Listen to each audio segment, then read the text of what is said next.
Primarily what we're going to be focusing on here for the first part of this stream would be Dr. Disrespect, and we have a major update in the situation with his perma ban on Twitch, Amazon's Twitch. Now, just to catch you guys up, a little bit of a recap, I have been covering this topic since Jump Street. I was in a different house. I was using a webcam and a USB microphone. Recap, just to quickly catch everyone up. Grab your mustard. We're going to play a little bit of catch up real quick. The permanent ban from Twitch happened on June 26th of 2020. I still remember that stream. You know, his lip quivered a little bit the two-time, and you could tell he checked his phone and you knew that he got some very, very bad news. It was a permanent and instantaneous ban. They knocked down all of his emotes. They changed his status on Wikipedia. American content entertainer from Twitch streamer. So right here you see him check his phone. This is more he gets the news. You see a gulp. He's almost in tears here. But I gotta say, he never loses character. He never takes off the wig, becomes Guy Beam, not Dr. Disrespect. He just keeps it moving. Watch me take over. I love it, man. See the self-confidence in the chat? That's what I'm talking about. The self-confidence of the Champions Club, it's at an all-time high, and don't ever stop. Please, don't ever stop. You gotta be strong in this world, man. I mean, like, I kind of wanted to get off, but now I don't want to get off. Because he knows it's his last stream and he wants to make it a good one. Dude, he is like almost in tears right here. It was kind of rumored around that maybe it was some kind of heinous act, some kind of legal action, perhaps, you know, sexual assault had been brought up, stuff like that. I'm almost positive, HIV positive, that it has nothing to do with Guy Beam doing any kind of nasty illicit stuff. Police records are public. You can literally look up police records. You can look up anybody's name, full legal name, and you will get a picture as well as the charges they've been cited with. So if there's any kind of legal action against Guy Herschel Beam, we would know about it. Not to mention, even if we wouldn't know about it, a ton of his sponsors would have dropped him, which they didn't. Even Guy Beam himself had no idea why Twitch banned him. He claimed that for the longest time up until yesterday. So we're going to talk about this today. It is a huge update to the Dr. Disrespect case.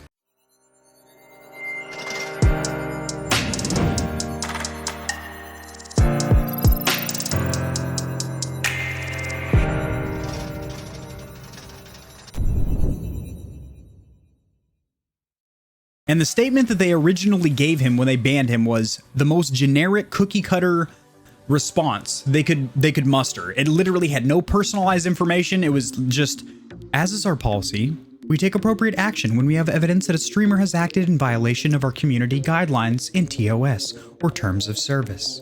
These apply to all streamers regardless of status or prominence in the community, because at the time he was the third largest streamer on Twitch. And I would take this with a huge grain of pubes because this can't be vetted for validity because it's anonymous and this was deleted since. So I really don't even think this is any substantial information, but Twitch HR staff here. Yeah, that sounds realistic. So very vague, right? Then on June 27th, Guy Beam tweeted that he had not yet been informed for the exact reason of the ban. Then on July 16th, 20 days after he was banned, he broke his silence during an interview with PC Gamer. I also made a video when that came out covering basically what he had said there, insisting that he still did not know why Twitch had banned him from the platform, that his contracts were all in good standing, and debunks any crazy speculation, you know, about sexual assault or legal action or anything like that, or any theories that developed focusing on his upcoming Doc 3.0 personality. A lot of people were assuming it is just a big PR stunt, a big public relations stunt, and he was going to basically reinvent himself coming back from the grave wearing an all black suit or an all white suit, basically a different costume, and it was all just a big game with him and Amazon. It's not. This is a serious ban here. August 6th, which was 42 days after his ban, he tweeted a link to his YouTube channel saying, "Tomorrow we arrive." He went live on YouTube at that same exact time that he released that Twitter, I should say, but the stream only showed a looping video. So it was basically just a 3D version of his Diablo VT, his Lamborghini Diablo there. And why he did this was a couple of reasons. One, he was building up hype for his stream, which was tomorrow. And then also, it was a little bit of server testing. He was getting his bitrate right and everything like that, because streaming on YouTube Live is different than Amazon's Twitch or Facebook Gaming. They all have different required bit rates. Their chat works differently. You know, there's bits over there on Twitch. There's stars over there on Facebook. YouTube has super chats and super stickers. There's other ways of monetization on these different streaming platforms. So he was kind of testing the waters a little bit, dunking his nutsack, or his fingers, I should say, his toes in the pool before jumping in. And the next day, he did indeed go live. He was 1 hour late. Not really sure what that's about. He wasn't very punctual that day. He was supposed to show up at 12 p.m., but he stumbled in the door smelling like whiskey at 1 p.m. Punctuality is key, guys. Honestly, when you're that big of a streamer, it really doesn't matter. So on August 23rd, which was 2 days ago, and the article that we're reading is from Deserto, and that was from yesterday, the 24th. Dr. Disrespect revealed that he has known for months the reason for his ban, and his intentions is to, well, this is litigate right here, but the words that he says is sue the fuck. Sue the fuck out of Amazon, referring to them as Amazon because that is the parent company of Twitch. That is who owns Justin.tv, which became Twitch. But a lot of people ask me, do you know the reason? Yeah, I do know the reason why now. I've known for months now the reason why. And I'll just say this right now, champs.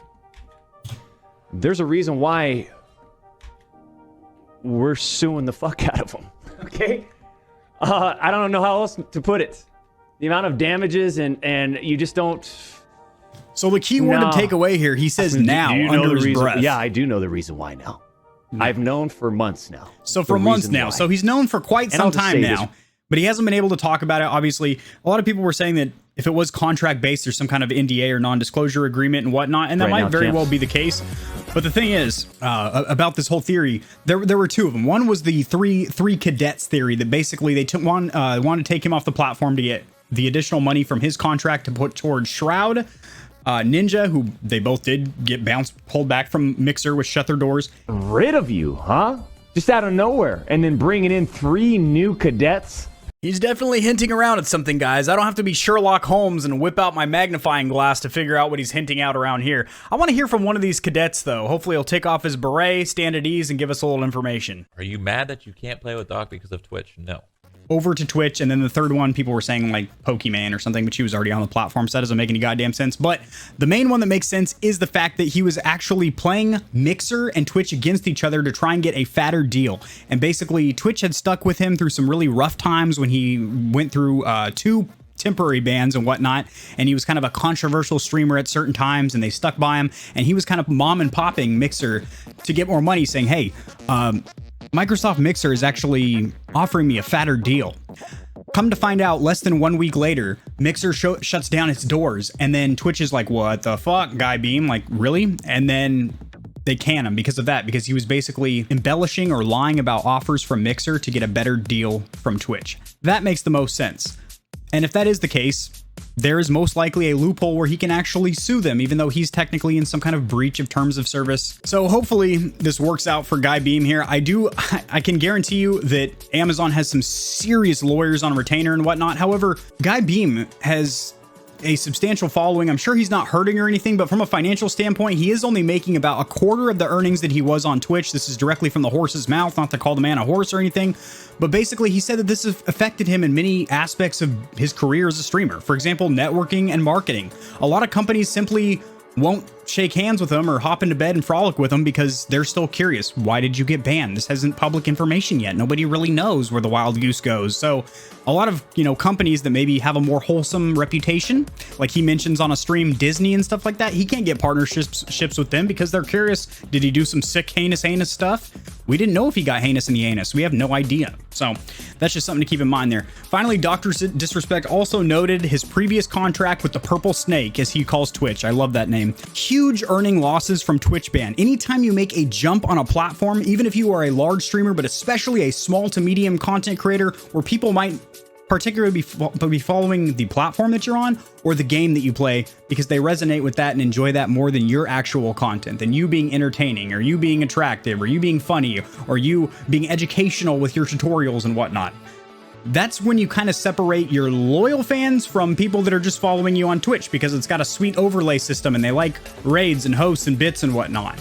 Or when you transfer over to YouTube, how much of your following follows you over. In this case, it was about 1/3 of the Champions Club, which equated to about a quarter of his earnings over there on Twitch. Who wins the suit, Bezos or God? It's gonna be a tough one. Let me tell you. I gotta say, Bezos just flew to the moon and back, had his way with a couple of Martians up there in his wiener-shaped rocket ship. So he might still be coming down from a high from interplanetary travel, and he might take that intensity to this lawsuit.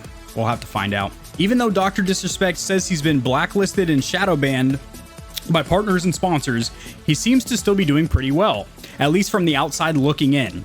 With 3.46 million subs on YouTube, he's holding a brand partnership from the likes of Turtle Beach, Mountain Dew, Game Fuel, and FanDuel over here. He's still got 3 major partnerships, which I guarantee you drop him some kisses every now and then, right? Plus, he's got his subs, which you actually get 70% of your sub income from YouTube, vice 50% on Twitch. And you can also set your price for membership as well on YouTube, which you can't do on Twitch. We're suing the fuck out of them.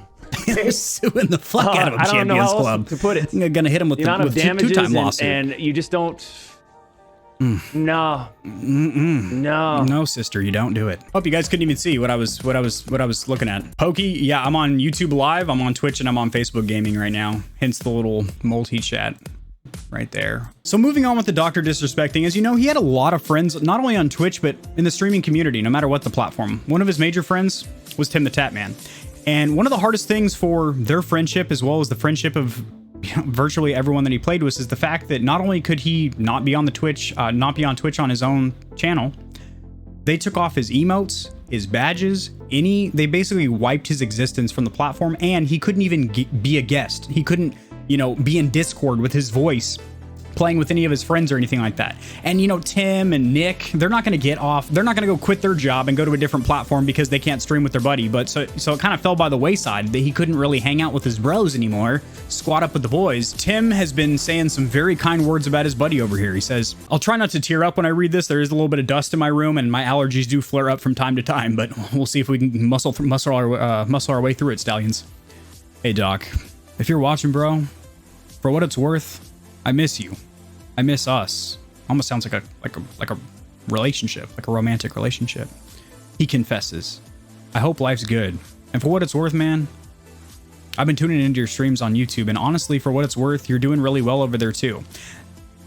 That sentiment is actually very subjective, because he says you're doing really well over there, as where Guy Beam is fucking mad because he lost 3/4 of his income. Millions less than he would be making over there on Amazon's Twitch, which is unfortunate. And the primary reason for that is he was kind of double dipping a little bit.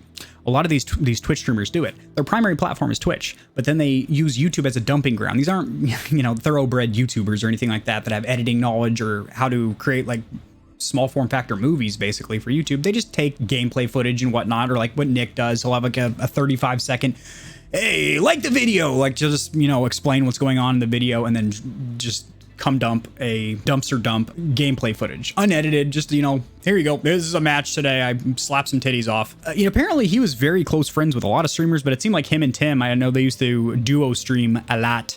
Man, he's really missing out on a good portion of money here, and I understand why he wants to sue, but we're gonna see exactly how it works out for him.